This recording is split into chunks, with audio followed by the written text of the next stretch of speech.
গাজার জন্য যখন বিশ্ব নীরব, বাংলাদেশের সাধারণ মানুষ রাস্তায় নেমে গর্জে উঠেছে। বাংলাদেশের এই প্রতিবাদ কাঁপন ধরিয়েছে ইসরায়েলেও। বিশ্ব দেখেছে কিভাবে একটি জাতি অন্যায়ের বিরুদ্ধে দাঁড়ায়। আজকের এই মহাসমুদ্র ফিলিস্তিনের প্রতি বাংলাদেশের জনগণের ভালোবাসার বহিঃপ্রকাশ। ইসরায়েলের নিপীড়নের বিরুদ্ধে বাংলাদেশিদের প্রতিবাদ এখন শুধু দেশের গণ্ডিতে সীমাবদ্ধ নয়, তার ঢেউ ছড়িয়ে পড়েছে পুরো দুনিয়ায়। ছোট ছোট বাচ্চাদের দেখলে মনে হয় আল্লাহ তুমি কোথায় আছো। বাংলাদেশের পাসপোর্টে ফিরেছে ইসরায়েল ভ্রমণে বিধিনিষেধ। গাজার জন্য যখন বিশ্ব নীরব, তখন কিছু কণ্ঠ জেগে উঠেছে, আর সেই কণ্ঠ যখন আসে এক দুর্বল ভাবা দেশের বুক থেকে, তখন ইতিহাসও থমকে দাঁড়ায়। ইসরায়েলি আগ্রাসনের বিরুদ্ধে যখন অনেক দেশ কূটনৈতিক ভারসাম্য রাখছে, তখন বাংলাদেশের সাধারণ মানুষ রাস্তায় নেমে গর্জে উঠেছে। বিশ্বশক্তির চোখ রাঙানি উপেক্ষা করে বাংলাদেশ দাঁড়িয়েছে সত্যের পক্ষে। এই প্রতিবাদ ছিল না কোনো রাজনৈতিক দলের খেলা, ছিল না ভোটের কৌশল, এটা ছিল মানবতার পক্ষে দাঁড়ানোর এক নির্ভেজাল চেতনা। নদী ছোট হতে পারে, কিন্তু তার ঢেউ বড় হতে পারে। বাংলাদেশের প্রতিবাদও ঠিক তাই। বাংলাদেশ আওয়াজ তুলেছে, যার প্রতিধ্বনি এখন বিশ্ব জুড়ে। বাংলাদেশ আজ এক মুঠো প্রতিবাদ দিয়ে বিশ্বকে পথ দেখাচ্ছে। বিশ্ব দেখেছে কিভাবে একটি জাতি অন্যায়ের বিরুদ্ধে দাঁড়ায়, কিভাবে একদল যুবক, বৃদ্ধ, নারী, শিশু সবাই মিলে বলছে, গাজা তুমি একা নও।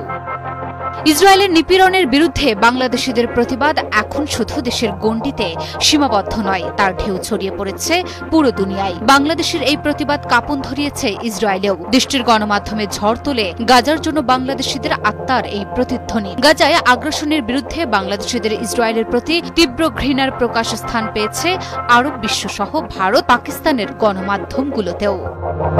শুধু প্রতিবাদ করেই ক্ষান্ত হয়নি বাংলাদেশ। ইসরায়েলকে কখনো দেশ হিসেবে স্বীকৃতি দেয়নি বাংলাদেশ, আর এবারে স্বীকৃতি না দেওয়ার বার্তাটি যেন বাংলাদেশ লিখে দিয়েছে পাসপোর্টের পাতায় পাতায়। বাংলাদেশের পাসপোর্টে ফিরেছে ইসরায়েল ভ্রমণে বিধিনিষেধ। বাংলাদেশ সরকার পাসপোর্টে পুনরায় ইসরায়েল ব্যতীত সকল দেশে ভ্রমণযোগ্য শর্ত ফিরিয়ে এনেছে, যা 2021 সালে অপসারণ করা হয়েছিল। এই সিদ্ধান্তের মাধ্যমে বাংলাদেশ ইসরায়েলে বাংলাদেশিদের প্রবেশ সম্পূর্ণ নিষিদ্ধ করেছে। এরকম অনেক অসংখ্য ছোট বাচ্চা ফিলিস্তিনি মারা গেছে, তাদের প্রতি সংকট। ইসরায়েলি গণমাধ্যম বাংলাদেশের এই সিদ্ধান্তকে ব্যাপকভাবে কভার করেছে। ইসরায়েলের গণমাধ্যম টাইমস অফ ইসরায়েল বলছে, বাংলাদেশের এই সিদ্ধান্ত আবারও স্পষ্ট করে দিল ইসরায়েল নিয়ে বাংলাদেশ অতিশয় স্পর্শকাতর। তাদের প্রতিবেদনের ভাষায় ইসরায়েল ব্যতীত শব্দ আবারও পুনর্বহাল করা হয়েছে বাংলাদেশের পাসপোর্টে, যার মাধ্যমে বাংলাদেশিদের ইসরায়েলে প্রবেশে নিষেধাজ্ঞা আনা হয়েছে। বাংলাদেশিদের জন্য ইসরায়েল অত্যন্ত স্পর্শকাতর ইস্যু। দেশটি ইসরায়েলকে স্বীকৃতিও দেয়নি। এক মাসও এত শিশু মারা যাচ্ছে না, যেখানে একদিনে এত শিশু মারা যাচ্ছে। বাংলাদেশের এমন সিদ্ধান্তের পরেই বিশ্বের অন্যতম জনপ্রিয় পর্যটন স্থল মালদ্বীপ সরকার আইন করে ইসরায়েলিদের প্রবেশে নিষেধাজ্ঞা এনেছে। মালদ্বীপে গত ফেব্রুয়ারিতে প্রায় 2 লাখ পর্যটক এসেছিল, এর মধ্যে 50 জন ইসরায়েলি নাগরিক ছিল। কিন্তু এখন এক ঐতিহাসিক সিদ্ধান্তের পর ইসরায়েলিদের জন্য মালদ্বীপের দরজা। মালদ্বীপের পার্লামেন্ট এক চমকপ্রদ সিদ্ধান্তে ইসরায়েলি নাগরিকদের প্রবেশ নিষিদ্ধ করার বিল পাশ করেছে, যা প্রেসিডেন্ট তাৎক্ষণিকভাবে অনুমোদন করেছেন। অর্থাৎ ইসরায়েলি নাগরিকদের জন্য মালদ্বীপ সফর এখন এক অধরা স্বপ্ন। আমি একজন মুসলমান হিসেবে আমি যতটুকু পারছি ততটুকু আমি সহযোগিতা হাত বাড়িয়ে দিয়েছি।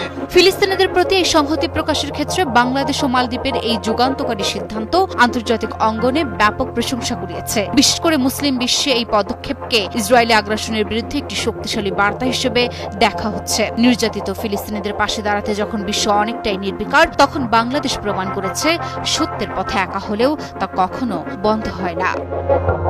Desk report, news 24।